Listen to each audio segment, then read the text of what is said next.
Señores expositores del MOP, pueden hacer uso de su tiempo, tienen 30 minutos a partir de ahora. Por favor, adelante. Buenos días, por el Ministerio de Obras Públicas, comparece Carola Sáez, abogado de la Unidad de Defensa Judicial. Me acompaña César Arriagada, ingeniero civil de la Inspección Fiscal del Contrato, don Mario Fuentes, inspector fiscal del Contrato de Concesión, don Ricardo Vega, abogado de la Unidad de Defensa Judicial. Juntos haremos observaciones a la discrepancia de 11 de 2018, guión 5 de la concesión Ruta 5, tramo Serena Vallenar, ingresada por la sociedad concesionaria Rutas del Algarrobo. Las observaciones se solicita el total rechazo de la discrepancia presentada por la sociedad concesionaria por cuanto las compensaciones que solicita por los supuestos retrasos en el proceso de aprobación de los proyectos de ingeniería definitiva son de su exclusivo cargo y responsabilidad, razón por la que no procede compensación alguna por estos conceptos reclamados, como se verá en la exposición. Los costos que ellos reclaman dicen relación con una supuesta improductividad que evalúa alrededor de 2.300.000 UF, de los cuales supuestamente serían imputables al Ministerio de Obras Públicas 1.267.000 y de costo de la concesionaria 1.130.000 UF. Nuestra presentación se desarrollará primero en el primer concepto, los tramos en la revisión de los proyectos del proyecto de ingeniería, los atrasos en la revisión de los proyectos de ingeniería definitivo y los proyectos viales de diseño geométrico son imputables a la sociedad concesionaria. El daño reclamado no es cierto y es meramente especulativo. Respecto al informe técnico sobre disrupción y elaboración de SACIR serán observaciones y para concluir serán revisar las observaciones que ha hecho el panel técnico y los contratos de transacción que se han celebrado ante las comisiones arbitrales de este contrato. Señalar que, como se ha expuesto anteriormente en este panel técnico, conforme al artículo 22, número 2 de la Ley de Concesiones, establece que el régimen jurídico de la concesión durante la etapa de construcción, las obras que se efectúan a entero riesgo y responsabilidad del concesionario, por cuanto todos los desembolsos que se generen en esta etapa son de su entero cargo, costo y responsabilidad, que es obligación de la sociedad concesionaria, conforme al artículo 191 de las bases de licitación, desarrollar el proyecto de ingeniería definitivo a su entero cargo, costo y responsabilidad, respetando todas las normas técnicas y de diseño que están establecidas en el contrato. Es importante señalar que la sociedad concesionaria no puede y no debe ser compensada por la supuesta aceleración que está reclamando en esta discrepancia, la cual, como se ha demostrado, se han podido percatar los panelistas, no está acreditada, responde a una decisión y una gestión unilateral de la concesionaria, del cual el Ministerio no formó parte. No existen documentos donde la concesionaria haya solicitado autorización para acelerar. Por tanto, es una decisión unilateral de ellos. Este concepto ya fue conocido por el panel técnico en la discrepancia de 07, que está individualizado en la PPT y de la cual ustedes pueden tomar conocimiento. A continuación, serán observaciones a los atrasos de la revisión de los proyectos de ingeniería definitivos, los cuales son imputables a la sociedad concesionaria por el ingeniero.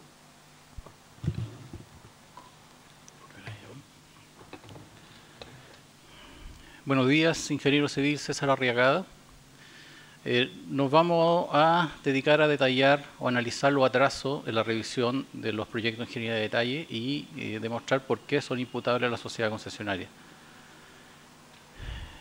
Los primeros atrasos que se reclaman son relacionados con los proyectos viales, particularmente el diseño geométrico, lo que ellos llaman las curvas arbitrarias.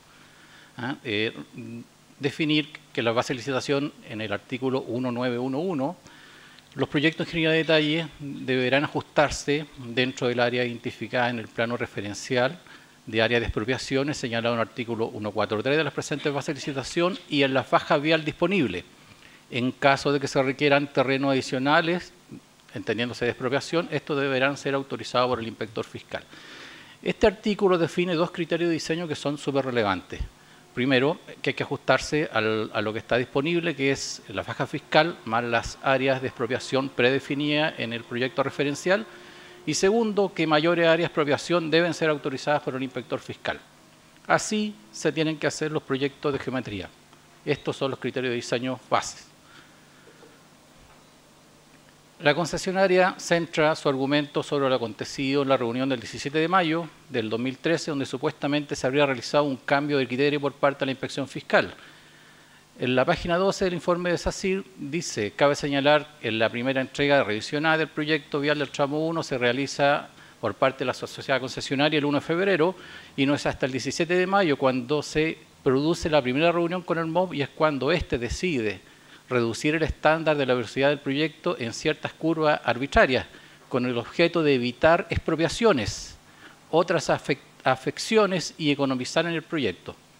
Entonces, si recordamos lo que dicen las bases, esto está en contradicción a lo que dicen las bases. Es decir, el concesionario está reconociendo que no quiere cumplir las bases. La entrega que se realizó el 8 de mayo fue incompleta y con errores. Estamos hablando de una entrega varios meses después y que fue previa a esta famosa reunión. Errores, por ejemplo, la sociedad concesionaria no tomó en consideración ninguna de las observaciones realizadas por la unidad de demanda y evaluación social. Es decir, no había un proyecto perfecto. No estamos hablando de un proyecto sin errores que estaba listo para construir y al cual se le cambiaron las condiciones. Eso no ocurrió. La sociedad concesionaria ha entregado la misma propuesta de diseño de pavimentos, tanto en la segunda calzada como en la rehabilitación de la calzada existente presentada en la versión anterior, sin haber tomado en cuenta las observaciones realizadas por esta unidad. Entonces, aquí hay un listado de un montón de especificaciones técnicas que meses de desarrollo de proyecto todavía no están incluidas en el diseño. O sea, ¿de qué estamos hablando? Esto no es un proyecto listo para construir al cual se le están cambiando las cosas. Este es un proyecto que todavía está en trabajo. Más observaciones. Estas observaciones, la verdad es que se ven bien poco, pero no se puede poner tanto. Dice relación con ajustes que los revisores recomiendan hacer para mejorar el proyecto. O sea, una persona que está revisando el proyecto se dio cuenta de que pueden hacerse mejoras considerables para evitar expropiaciones. O sea, esta tarea que es responsabilidad del concesionario, que la está haciendo el revisor del MOB. Luego, las observaciones de la inspección fiscal no tuvieron como objeto forzar criterios o determinados radios de curvatura de las curvas, sino tenían por finalidad ayudar a corregir las manifiestas inconsistencias en el proyecto, donde los proyectistas olvidaron cuál es su responsabilidad la responsabilidad de otorgar, de mostrar, de entregar un proyecto óptimo. Óptimo en plazo, óptimo en costos.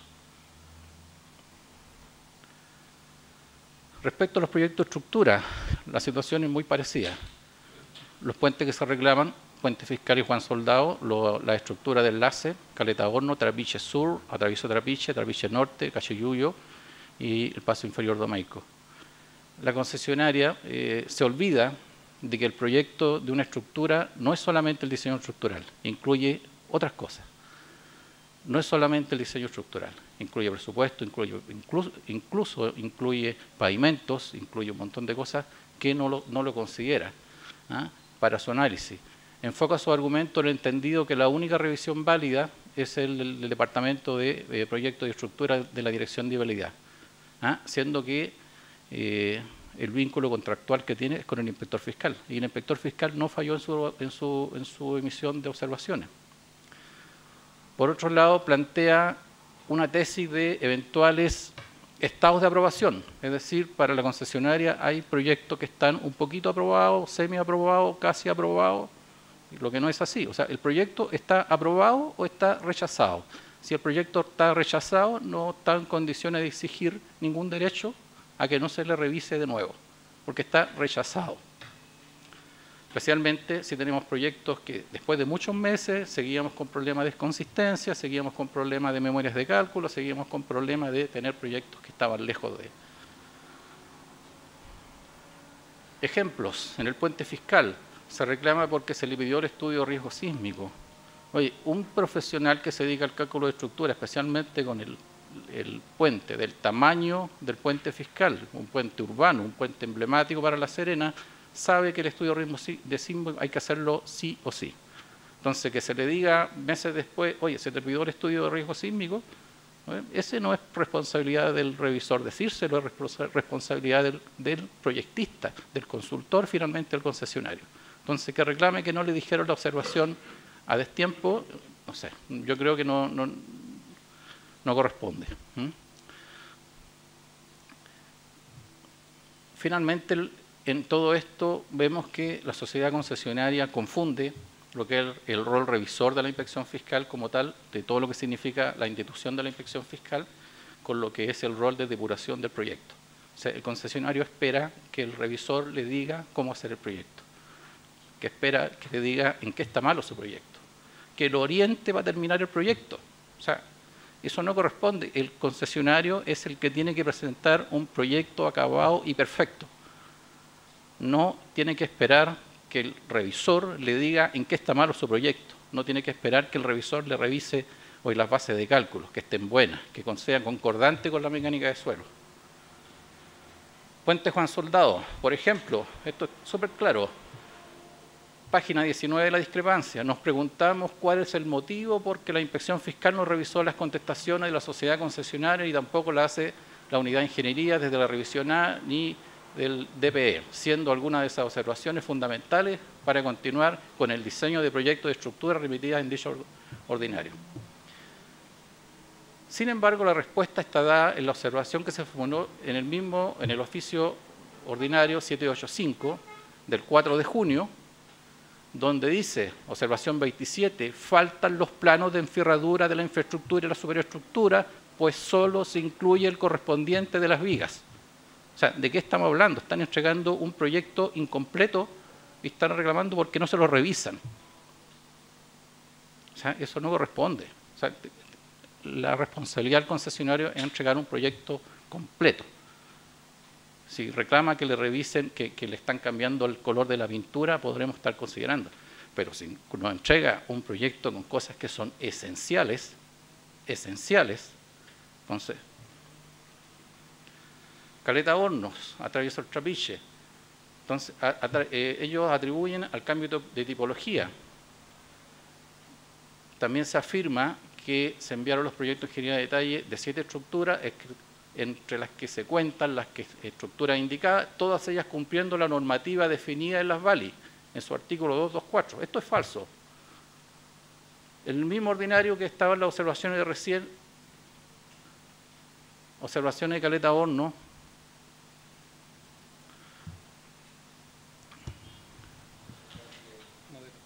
sí, hay problema con la memoria de cálculo, problemas serios en la memoria de cálculo, problemas tales que cualquier desarrollo posterior o aguas abajo de la memoria de cálculo lo hacen inconsecuente. Hay problema entre la concordancia entre lo que dice la mecánica de suelo, lo que dice la recomendación del mecánico de suelo y después cómo se hace el cálculo. Hay problemas entre cómo se modela la fundación de la estructura, donde el cálculo dice que se modela con una fundación en base a pilotes y finalmente no van pilotes. Entonces, el cuento que está contando la concesionaria de proyectos perfectos, a los cuales se le alteraron algunas cosas y lo hizo alargarse más de la cuenta, es falso. Se pueden revisar las observaciones con mayor resolución en lo que es el documento que presentamos. Respecto al trapiche, otro ejemplo, ley de empuje, se usaron valores más allá de los que correspondía haciendo estructuras más caras. ¿Quién se lo descubrió? El revisor. ¿Por qué no lo hace el concesionario? El concesionario tiene que tener un control de calidad para el diseño de estructura, no lo tiene. El cálculo de resortes de giro se debe justificar. O sea, para los que nos dedicamos a la ingeniería civil son valores que son súper claros, es la base del cálculo que tiene que estar súper bien definida para poder partir de ahí adelante. Y no están. Carga móvil. Hay valores disímiles, dice en un lado 12.45 metros y después se calcula en otro lado con 10,10, etcétera, etcétera, etcétera. O sea, estamos viendo que estamos lejos de tener proyectos perfectos. Ante la reiterada carta de la concesionaria respecto a se nos están atrasando las revisiones, el inspector fiscal está atrasado con las revisiones, se emite el ordinario 2588 del 10 de noviembre del 2014. Estamos hablando un año y medio después de que se presentaron los proyectos en revisión A, donde dice los retrasos son productos de las deficiencias e inconsistencias en las presentaciones realizadas por la sociedad concesionaria. Se ha tenido que emitir aprobaciones parciales, o sea, se le aprobaban fundaciones, después la elevación y después las vigas, con la finalidad de agilizar y permitir dinamizar un proceso constructivo. Es decir, la inspección fiscal fue flexible para facilitar la construcción, no esperó tener todo el proyecto completo aprobado para empezar a construir, sino fue aprobándolo a medida que era necesario. Primero aprobó las fundaciones para que construyeran las fundaciones, después aprobó más arriba. Entonces, no hay una inflexibilidad, todo lo contrario. Hay una medida de ayudar en todo lo que fue posible. El puente fiscal se ha presentado incompleto desde un principio. Estamos hablando un año y medio después de que se presentó la primera versión. Y ahí incluso menciona, no se han presentado cantidades de obra y presupuesto de la estructura. Es decir, un año y medio después, la concesionaria no sabe cuánto cuesta la estructura. O sea, elemento que es esencial y sobre el cual el inspector fiscal tiene que pronunciarse. Se pueden leer muchas observaciones en ese que son del mismo tenor. Ahora, el segundo capítulo es que el daño reclamado es especulativo. ¿Por qué? La concesionaria utiliza el método de valor ganado, o modelo de valor ganado, como lo llaman ellos. Este modelo es efectivamente una técnica que permite expresar el alcance del proyecto y se usa para ello la relación de obra-hombre. Es un muy buen método, está recomendado por el PMI, que es el Project Management Institute, que es en este momento la institución que está desarrollando el conocimiento para lo que es la administración de proyectos como el mejor método. De hecho, si lo hubieran ocupado, no hubieran tenido a lo mejor problemas de sobrecosto. Es así de simple, es muy buen método. Ahora, respecto al control de proyectos, estamos hablando de un método de control de proyectos. No es para ninguna otra cosa más. Es un método para control de proyecto, no es un método para control de costos finales del proyecto. Control de proyecto significa básicamente seguimiento y control de costos y plazos, o plazos y costos. Para el inspector fiscal es plazos y costos, porque al inspector fiscal lo que le interesa son los plazos. La concesionaria a lo mejor puede tener bemoles en los intereses. En este rato, en el estado del arte son los tres métodos más usados: el método de la ruta crítica, el método de la cadena crítica y el método del valor ganado, que es en este rato el que viene a imponerse por la calidad como método. Sin embargo, las bases de licitación son súper claras. El 1924 dice el método de control de nuestro proyecto es el método de la ruta crítica y no otro. Luego, si se llegara a aplicar un método distinto, estaríamos hablando de una modificación de contrato, que no ha habido, no hay ninguna modificación de contrato al respecto. Entonces, cabe preguntarse por qué no se usó para cualquier cosa, para cualquier reclamo, por qué no se usó el modelo de la ruta crítica, por qué el concesionario está inventando usar un método exógeno al contrato para demostrar sus costos, si tenemos un método en el contrato.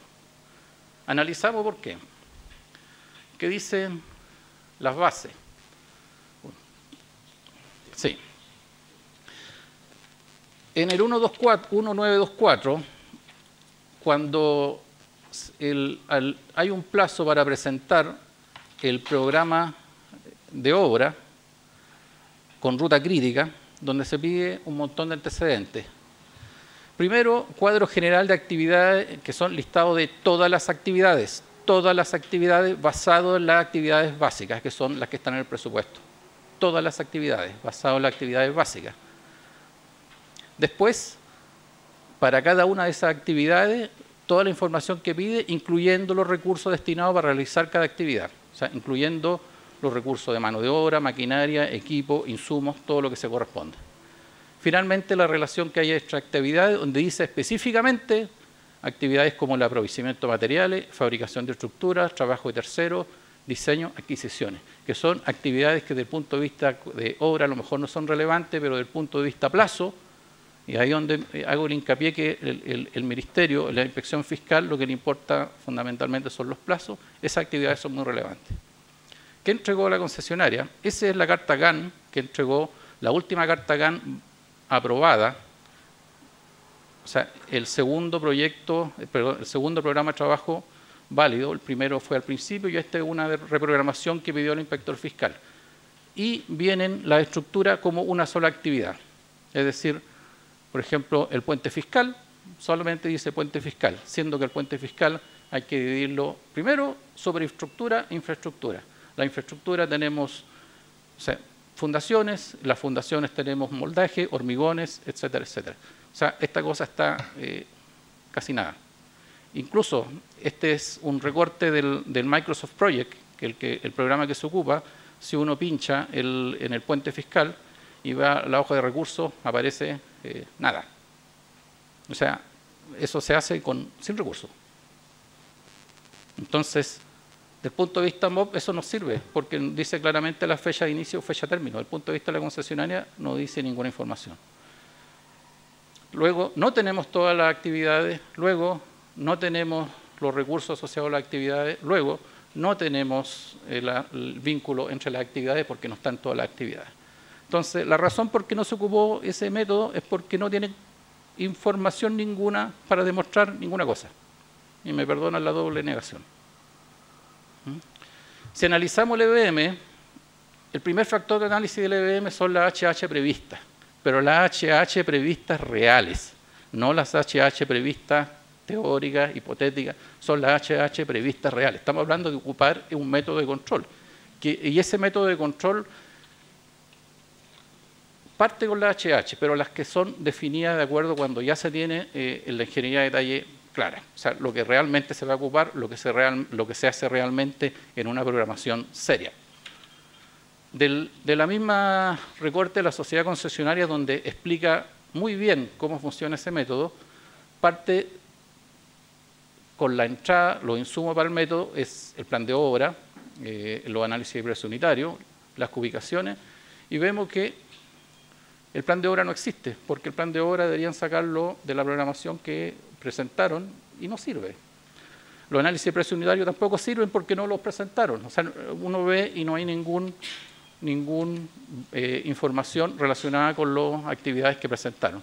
Puede que haya análisis de precio unitario, pero estamos hablando de los reales, no los que se presentan por presentar. Estamos hablando de un ejercicio que sirve para controlar obras, no para demostrar cumplimiento de bases.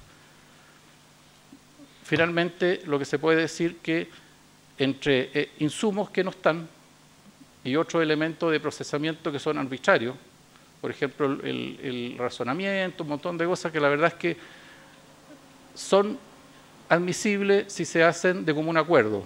Si es unilateral, es arbitrario. Luego tenemos ese método que no se puede aplicar, es un método que llega a contradicciones. Partimos sin una base y queremos encontrar soluciones, queremos encontrar resultados, siendo que no tenemos cómo partir. Por lo tanto, lo que se concluye es que no existe una base contractual ni técnica necesaria para aplicar el EBM. Y por otro lado, tampoco se puede aplicar el CPM para ninguna evaluación ex post, porque no tenemos información aprobada por el inspector fiscal que permita extrapolar. Por otro lado, también decimos que el daño reclamado no es cierto. Los retrasos en la revisión del MOP de ingeniería se reclaman que debieron soportar mayores costos derivados de la alteración de la secuencia constructiva originada y planteada y de una permanencia en obra mayor a la prevista. La permanencia en obra fue la prevista porque salieron con los plazos de la PSP. Vista la exposición del incumplimiento de los contractuales, la sociedad concesionaria tuvo que incrementar los medios de equipo inicialmente establecidos.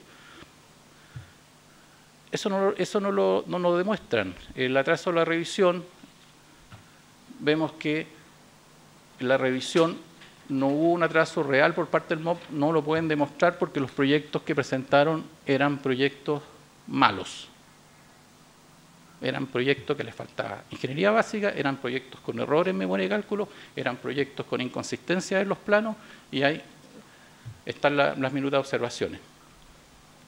Se planteó, bueno, lo que mencionábamos, que hay proyectos que no deberían, que si ya no se observaron, después no había derecho a... Eso tampoco es así. Los proyectos que están rechazados se le pueden observar todas las veces que sean necesarios. Ahora, de lo que mencionan como arbitrario no es otra cosa que la mala interpretación de las normas técnicas que debieron aplicar.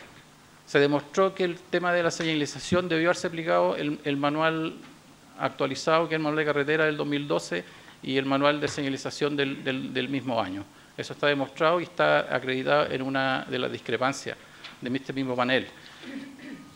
Nueva tipología de estructura también se acreditó de la misma forma. Hay una transacción donde se cerraron cualquier reclamación de cualquier tipo, eso ya quedó cerrado. O sea, si no le creemos las transacciones que son finiquitos amplios, entonces, ¿en qué situación jurídica estamos?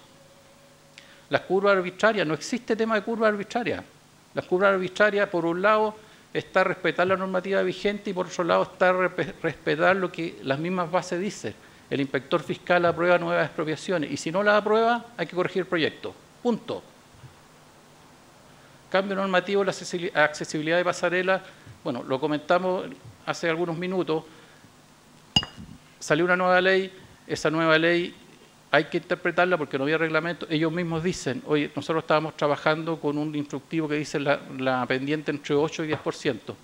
Entonces, si el MOP le pide 8%, ¿dónde está el arbitrario? Expositor, le quedan 4 minutos. Área de control de Carabineros, la misma situación. Los mayores plazos. El perjuicio financiero lo asocia a la improductividad. Ahora, no existe una relación directa. La improductividad es una medida de control de costos directos.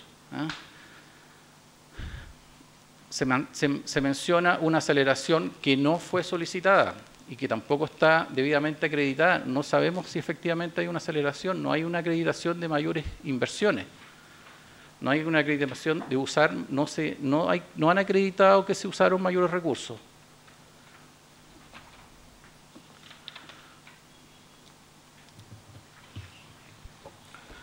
Buenas tardes.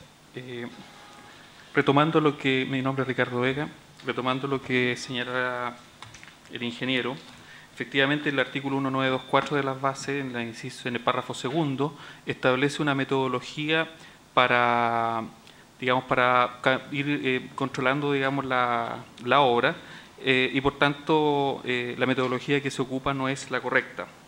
Y en este sentido hay que también ver cuál es la información que utilizó el concesionario para introducirla a este método de valor ganado. Entonces, si uno revisa cuáles son las reglas para aplicar el método, digamos, definido en las bases, este método empieza a correr desde que nosotros tenemos un PID aprobado y tenemos, digamos, el PID aprobado y el concesionario tiene que presentar su programa de ejecución de obra. Ese es el hito que marca el input para el método definido en las bases y, por tanto, si utilizamos un método distinto, en el caso de estimarse de esa manera, el hito debe ser también el mismo. Pero eso no es lo que sucede, digamos, cuando uno empieza a revisar, digamos, este informe, este hito empieza a retrotraerse a una etapa, digamos, a la etapa de la licitación, a la etapa de la adjudicación, pero en realidad cuando hace ese ejercicio, lo que se está tomando en consideración es la etapa de licitación, es los antecedentes referenciales. Y sobre eso, claro, muchas veces nosotros hemos dicho que no podemos comparar, digamos, un antecedente referencial ahora con un ASDIL, digamos, por el grado de desarrollo que tiene uno y otro.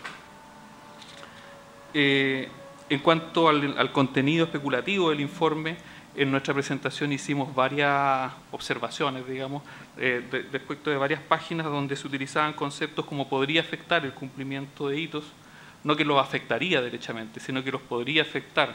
Utilizan escenarios bases para la determinación de recursos a invertir y elegidos por ellos, digamos, no son escenarios compartidos, digamos, con el Ministerio o discutidos. Señalan que las improductividades se calculan utilizando unos porcentajes globales de responsabilidad. En realidad nosotros no sabemos a qué se refieren con porcentajes globales de responsabilidad. En el mismo, digamos, comenzando el informe, cuando se habla acerca de las horas previstas, en realidad no hay ni una hora prevista, porque el ejercicio que debió haber hecho el concesionario, digamos, el licitante en su época, es al comienzo, digamos, en la etapa licitatoria. Estamos hablando de que este método se utiliza a partir de un proyecto ya ejecutado, entonces en realidad no hay ni una hora prevista, es una hora, como ellos la denominan, gastada nomás. Y sobre la base de ese escenario, digamos, hacen cálculos retrospectivos, digamos, y tienen estos escenarios teóricos, digamos, que nosotros no lo entendemos bien. En cuanto a la fórmula, en nuestra presentación también cuestionamos la fórmula Y la unidad de análisis financiero de concesiones también lo cuestionó, dado que establece una cantidad de valores, digamos, y estos valores dicen relación con algunos de ellos que aparentemente no estarían siendo parte de esta discrepancia. Por ejemplo, en la página 31 de su discrepancia, solamente dicen que se van a demandar el cambio normativo de accesibilidad a pasarelas peatonales y área de control de carabineros. Pero cuando empezamos digamos, a analizar, digamos, la fórmula, en las pestañas, digamos, en el anexo 8, que es la determinación del sobrecosto del informe, en las filas 12, 13, 14 y 23, se habla acerca de todos estos pasos de estructura superior, caleta de hornos, paso superior, que son conceptos distintos a los que nos dicen que son de cargo de ellos. Expositor, se acabó su tiempo. Muchas gracias. Ok, muchas gracias.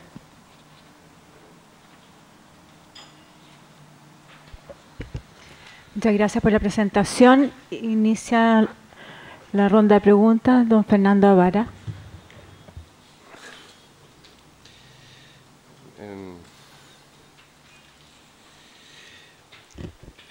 Me gustaría que pudieran referirse con detalle a las transacciones y a los dictámenes previos del panel en relación a las discrepancias de hoy día.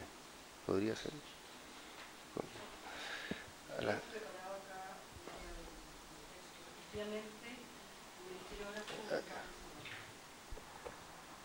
Entonces, efectivamente, quiero con alguna precisión, digamos, de respecto a lo que se discute aquí y lo que ustedes han señalado, que las materias que están planteándose ahora o en la sociedad concesionaria habrían sido objeto de un contrato o de una transacción pasada en autoridad de cosa juzgada por haber sido presentada a la comisión arbitral, digamos. okay. El panel técnico ha conocido de dos discrepancias. Uno es la D06, ¿cierto? Que decía relación con retraso en la aprobación de los proyectos de seguridad vial, en los que la concesionaria reclamó ciertas exigencias adicionales, ¿cierto?, por parte del Ministerio de Obras Públicas y por parte de, en relación a cuál era el manual de carreteras y de seguridad señalización que se debía utilizar, ¿cierto? Dentro de entre ese concepto, ¿cierto?, ellos imputaban retrasos en la aprobación del proyecto de ingeniería definitivo en relación a este concepto y reclamaban, ¿cierto?, 876.000 UF. El panel técnico emitió su recomendación con fecha 25 de noviembre del 2016, dando estricta aplicación al artículo 191 de la base de legislación en cuanto al desarrollo del proyecto de ingeniería definitivo y determinó o recomendó, ¿cierto?, que efectivamente se habían producido, ¿cierto?, se habían producido cambios y aplicar el artículo 193, el artículo 19, número 3. Y recomendó, estoy equivocada. Sí, estoy equivocada. Efectivamente, ellos reclamaron este monto y, como señalé, el panel técnico señaló que se debía aplicar el artículo 93 en la fase de ingeniería y, por tanto, la exigencia que había realizado el Ministerio de Obras Públicas en cuanto a la aplicación del manual de carretera del año 2012 era efectiva y que eso correspondía a aplicar en el desarrollo del proyecto de ingeniería definitivo, no dando lugar a ningún tipo de compensación para la concesionaria. De igual forma, el panel técnico también conoció de la discrepancia 09 en relación a los sobrecostos de compensación de obras adicionales en relación a las pasos superiores del Trapiche, atravieso del Trapiche, Trapiche Norte y Caleta Hornos, donde la concesionaria también reclamó la nueva tipología de estructuras y los atrasos, ¿cierto?, en el desarrollo del proyecto de ingeniería definitivo.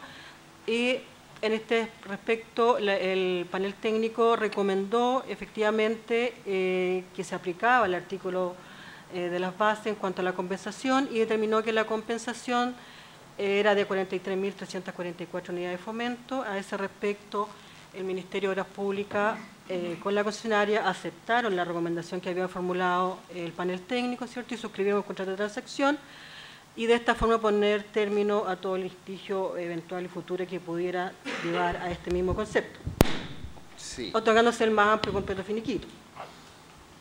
Sí, pero hay el argumento que se ha entregado por parte de la sociedad concesionaria respecto a estos puntos es que estas materias se discutieron, pero el objetivo de ese proceso fue el impugnar multas que se habían cursado por parte del inspector fiscal. A ese respecto, no son temas que hayan sido conocidos por el panel, sino que son temas que fueron conocidos por las comisiones arbitrales. De la comisión, sí. Sí, efectivamente. Me refiero a las transacciones. Bueno. A las transacciones que se presentaron a la comisión arbitral, en fin, ¿no es cierto? Yo voy a tomar ese. Por favor, bien cortito. Sí, efectivamente, al concesionario se le aplicaron 6 multas de 450 UTM cada una por cada día de atraso en el plazo máximo de la obtención para la PSP. Estuvimos litigando a ese respecto, nosotros contestamos esa demanda y entre los conceptos que utilizó el concesionario para defenderse de la imposición de multa, entre unas alegaciones estuvo el tema de que hubo atrasos y esos atrasos impidieron que él pudiese obtener la PSP dentro de los plazos. O sea, ese concepto era un concepto que luego en el futuro iba a ser parte de la discusión, digamos, en el probatorio. Nosotros acompañamos la transacción y la demanda a nuestra observación. Posteriormente, las partes llegamos a un acuerdo. Y en ese acuerdo, en esa transacción, nos otorgamos este finiquito, pero en una de las cláusulas también se hace presente de que este finiquito alcanza todos los hechos que se discutieron en esa causa. Y entre los hechos que nosotros discutimos estaban estas imputaciones, digamos, de atrasos, digamos, al MOP y que ellos no habrían obtenido, digamos, la PSP dentro de los plazos por nuestra culpa también. La segunda de las transacciones tiene que ver con el área de control de Carabineros. El área de control de Carabineros se impusieron 156 multas de 30 UTM cada una por el incumplimiento del plazo máximo de la entrega del área de control de Carabineros. El número es muy grande, son 156 multas cada una por cada día también. Resulta que a la época que el concesionario tenía que entregar el retén de Carabineros, no estaba ni siquiera terminada la hora gruesa y estaban entregando la hora como terminada. Y por esa razón se cursaron 156 multas. Bueno, también hubo demanda respecto de eso, buscaban impugnar estas 156 multas y el fundamento era el mismo. O sea, también nosotros nos atrasamos en entregar el área de control de Carabineros porque el Ministerio de Obras Públicas retrasó también este proceso de aprobación de los proyectos de ingeniería. La transacción fue exactamente la misma. O sea, y fue exactamente las mismas porque las partes eran las mismas, o sea, eran los mismos abogados que intervinieron en ella y las redacciones fueron exactamente las mismas y los finiquitos fueron los mismos. Y también se dijo ahí que la transacción alcanzaba todos los hechos descritos en la demanda. Gracias. Gracias. No tengo más preguntas. Teodoro Vygotsky, por favor.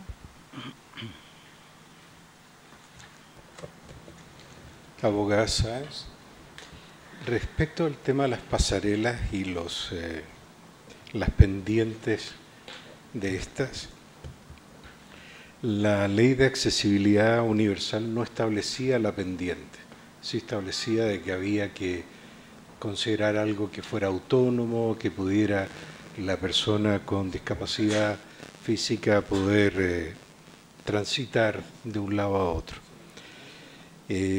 Y que esto iba a ser regulado con un reglamento que iba a estar contemplado en el manual de carretera.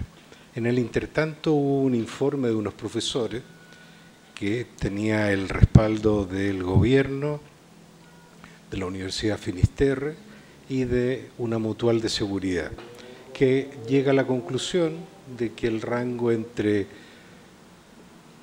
De hecho, el estudio habla de análisis de 8, 10 y 12, y considera que 12 es excesivo y habla que un rango entre 8 y 10 es lo recomendado. Y posteriormente, el reglamento respectivo de la ley establece 8.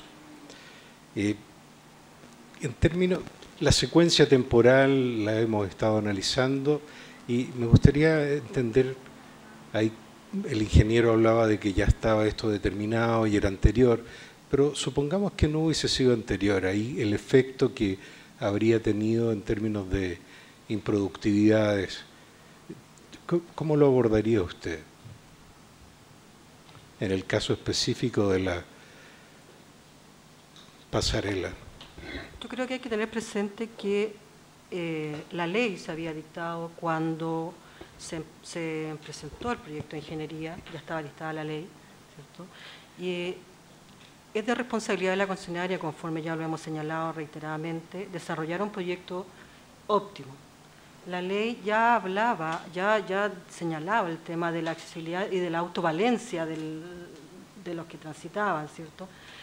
Efectivamente, la concesionaria en una oportunidad hizo llegar una carta al Ministerio donde hacía referencia a que había tenido a la vista este manual de la universidad a la cual usted ha hecho referencia y que señalaba un rango, ¿cierto? Y llamamos nosotros en el sentido de que es la concesionaria, como hemos señalado, la que tiene que desarrollar un proyecto definitivo, ¿cierto?, que sea óptimo. Si ellos consideran que con 10 no hay una autovalencia, efectivamente se tiene que bajar, si ellos son los que están diseñando. La ley ya señalaba la autovalencia, que la accesibilidad universal tenía que ser autovalente.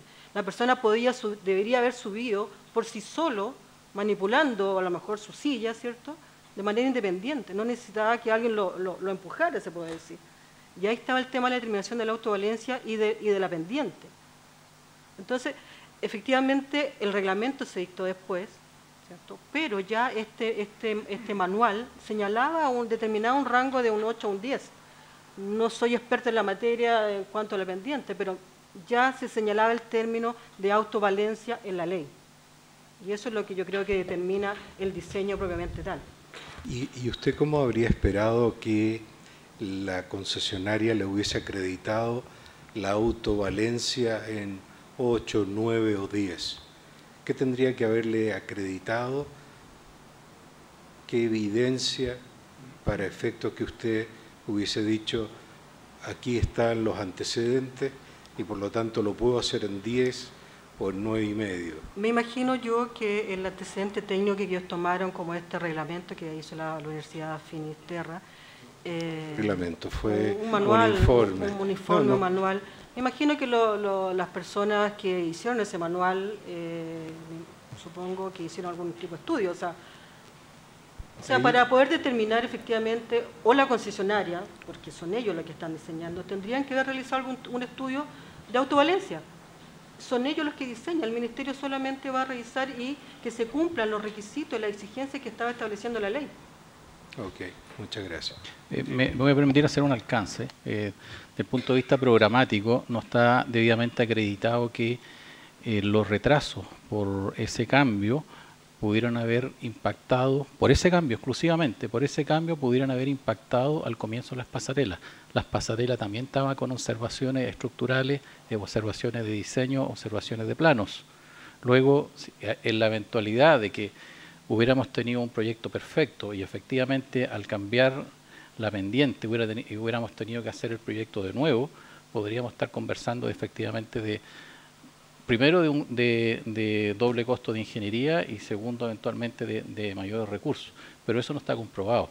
De hecho, es normal que las pasarelas en el programa de trabajo aprobado, el último aprobado, no están en la ruta crítica y no hay cómo demostrar que con un atraso en la partida puedan impactar o puedan quedar eventualmente en la ruta crítica, porque los antecedentes que aportó la misma sociedad concesionaria hacen imposible ese análisis. Ingeniero Arriagada. Sí, en algunas ocasiones he leído de que estaba aprobado la ingeniería definitiva de las pasarelas, antes de que el inspector fiscal le pidiera el 8%. Hay algunas pasarelas que se aprobaron y se construyeron, de hecho, con 10%. Es una decisión.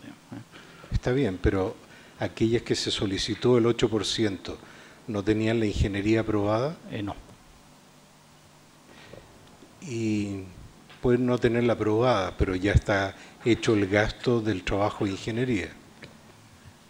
A ver, en la eventualidad que tuviéramos un proyecto bien avanzado, o sea, olvidándonos de la perfección, porque no existe proyecto perfecto, un proyecto bien avanzado, podríamos estar conversando del gasto en ingeniería, pero acá no está reclamándose el gasto en ingeniería, está reclamándose una improductividad en la construcción.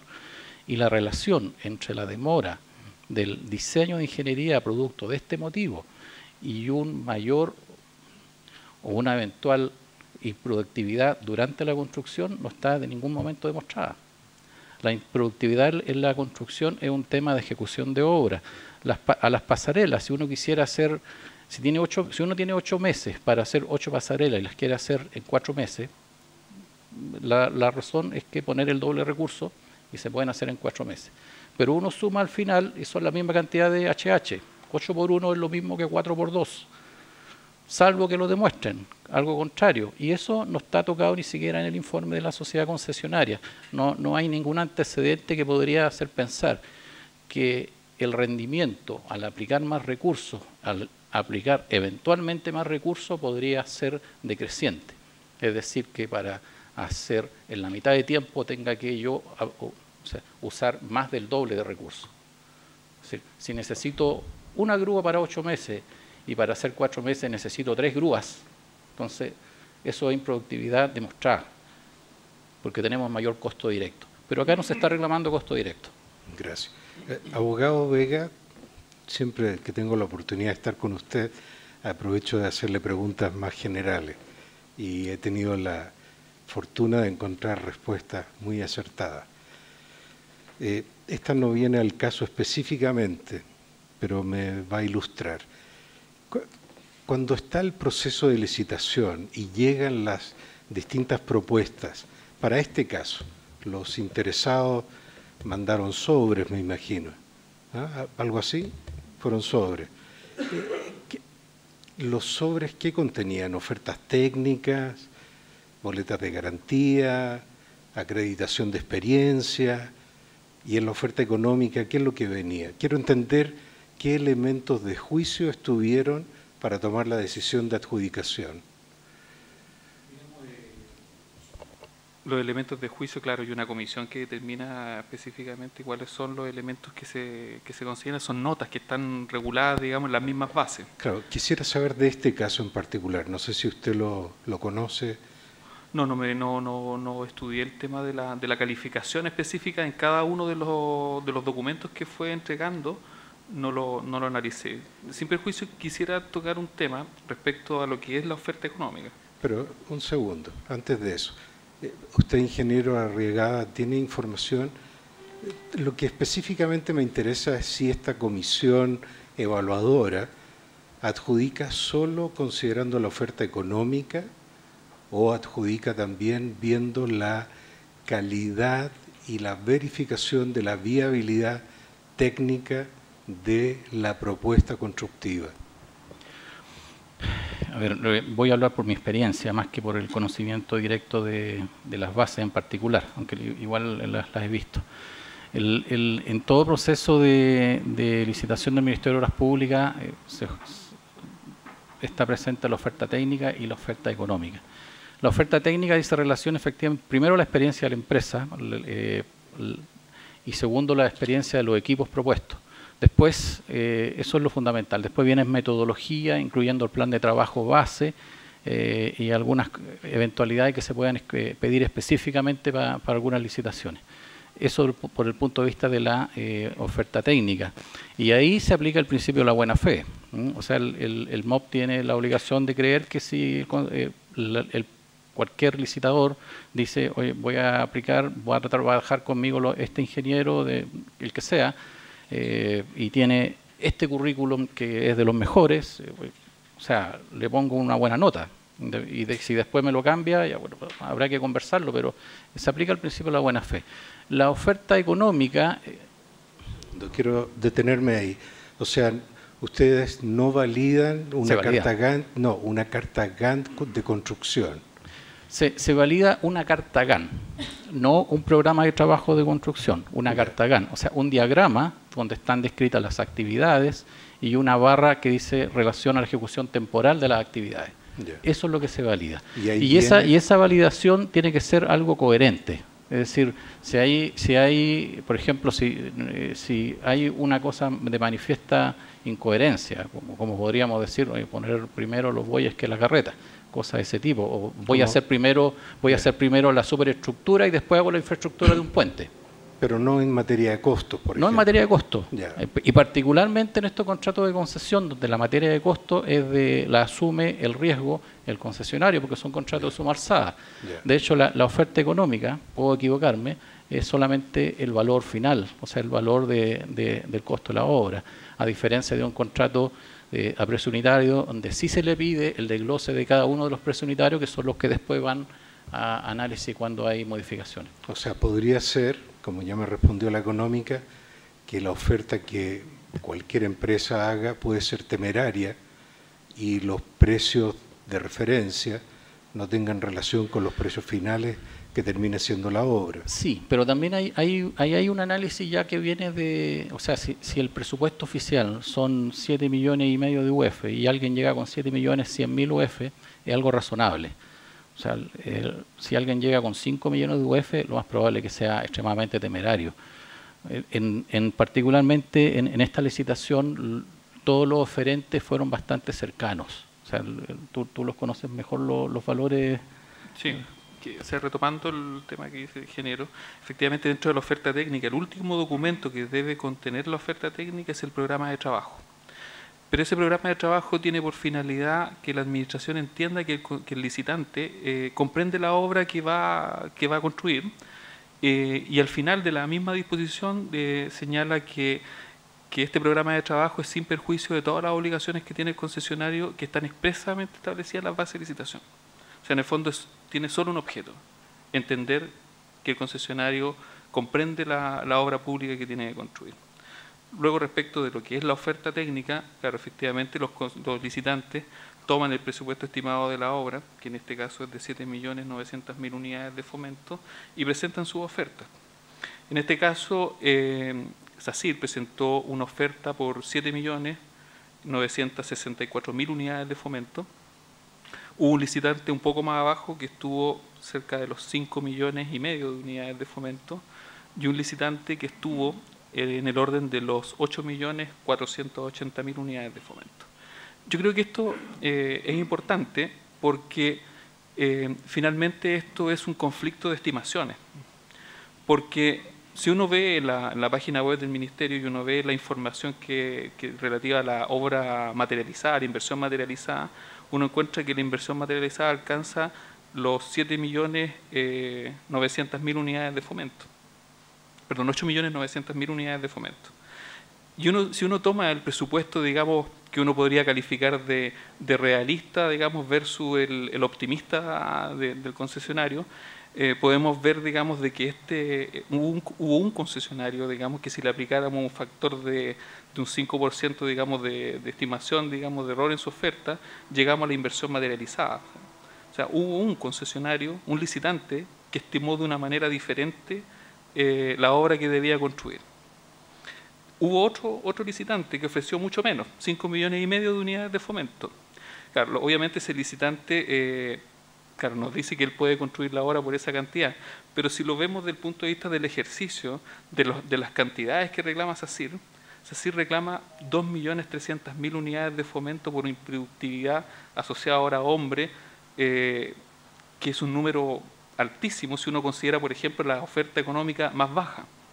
O sea, está cerca del 40% de la oferta económica más baja, está cerca del 30% de su oferta económica, y para llevarlo, digamos, a números ya aplicados a otros contratos de concesión, la improductividad que reclama total corresponde o podría significar construir el teleférico bicentenario al contado, sin pasar por el sistema de concesiones. Construir 3 veces la ruta G60, digamos, que valía 700.000 unidades de fomento. Ya, pero estamos entrando en la especulación que hemos dicho que no queremos entrar en ese ámbito. Es que entro a eso porque en realidad, como el informe es un poco especulativo, digamos, podemos hacer algunos ejercicios de ese tipo. Pero lo que quería validar es que las ofertas técnicas no permiten validar que los costos como referenciales sean válidos. No permiten decir es una buena referencia para compararme con el costo que el concesionario dice que realmente era el costo de la obra. ¿Me explico? El costo referencial que tiene en mente el concesionario no está validado por nadie. No. Y el costo final total que determina el concesionario está en discrepancia. Sí. A ver, el costo, si bien es cierto el presupuesto, lo que importa es el número. Puedo haber omitido recién el comentario que hice. Está asociado a una planilla de cantidades por precio unitario que son los que después se ocupan para calcular los avances y los hitos de avances. Entonces, si bien es cierto, este no es un contrato precio unitario, sí se controla el avance de esa forma, porque no hay otra forma de hacerlo eficientemente. ¿Ah? Ahora, si esos valores de precio unitarios que puso el concesionario corresponden o no corresponden, si los metros cúbicos de hormigón o los metros lineales de viga, no sé, están bien de acuerdo al mercado, se supone que el concesionario es el experto. El concesionario, o sea, para llamar a licitación, las empresas que participan tienen que cumplir altos estándares no solamente financieros, sino de experiencia. Luego, si está sentado en la mesa licitando, es porque sabe. O sea, no puede alegar desconocimiento cuando se le pide que demuestre que sabe para sentarse en la mesa. Ok. Mi última pregunta, abogado Vega. El abogado de la concesionaria planteó en la introducción de que le llamaba mucho la atención de que, habiendo a su juicio conflictividad entre el MOP y SACIR, SACIR siguiera ganándose contratos. Yo veo que si los criterios son oferta económica y experiencia, no aparece como una variable del vector de elección el grado de conflictividad. ¿Se maneja eso? ¿Es un tema? No, eso no tiene relación. Ok. ¿Y hay espacios donde resolver este juicio del abogado en materia de conflictividad? O sea, nosotros cada vez que tenemos diferencias con concesionarios en la etapa de construcción, muchas de estas situaciones pueden terminar por convenios complementarios, convenios a referéndum. Digamos, si en términos estadísticos comparáramos la cantidad de acuerdos que tiene digamos, a lo largo un contrato de concesión o todos los contratos de concesión versus la cantidad de conflictos, son muchas más las situaciones, digamos, de conversaciones y de acuerdos que la cantidad de controversias que se pueden generar en el tiempo. Ok, no tengo más preguntas. Muchas gracias por la respuesta.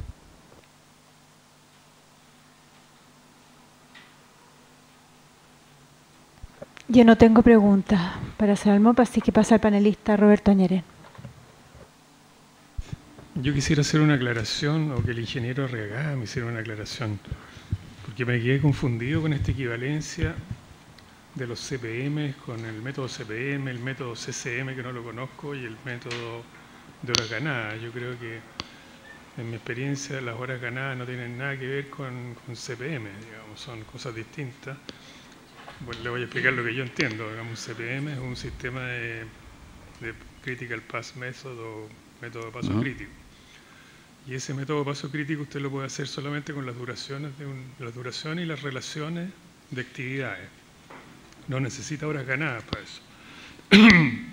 Y el método de horas ganadas no tiene nada que ver con pasos críticos, tiene que ver con las horas estimadas en cada uno de los precios de un contrato, que pueden ser la suma alzada, pueden ser precios unitarios o pueden ser reembolsables, pero siempre hay que calcular el precio y con horas hombres incluidas. Sí. Y lo que hace el contratista con la suma, con estas horas ganadas, es que él va calculando, ¿no es cierto?, en el tiempo su productividad, comparando las horas ganadas. Él llama, las horas presupuestadas pasan a ser ganadas cuando usted ejecutó unas ciertas obras con esos precios. Exacto. Y calcula los precios, ¿no es cierto?, teóricos, y calcula sus planillas de costo y compara si está perdiendo o ganando plata.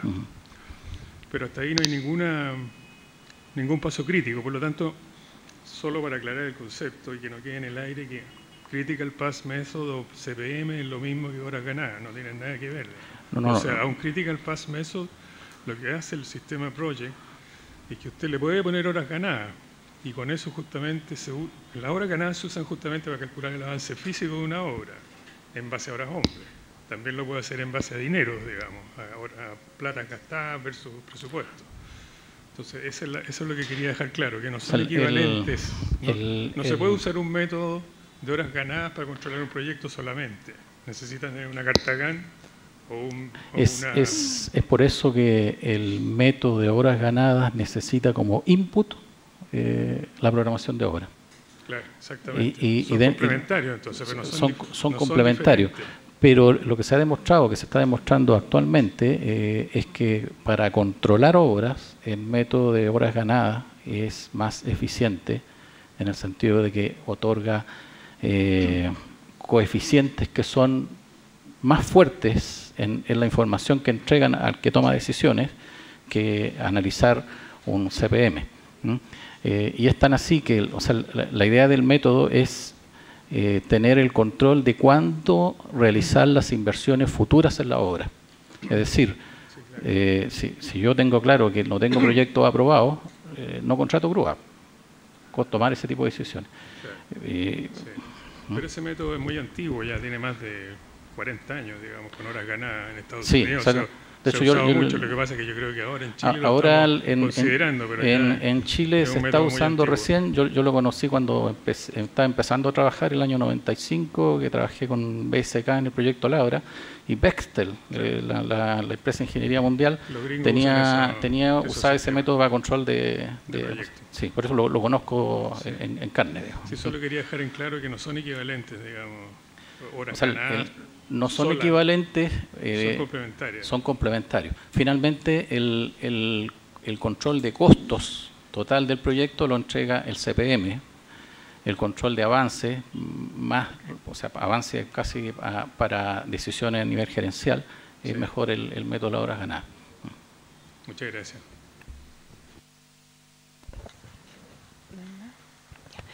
No hay más preguntas por parte de los panelistas. Asistentes, se ha cerrado el segundo bloque. Volveremos a las 12:45. Por favor, estar puntual. Muchas gracias.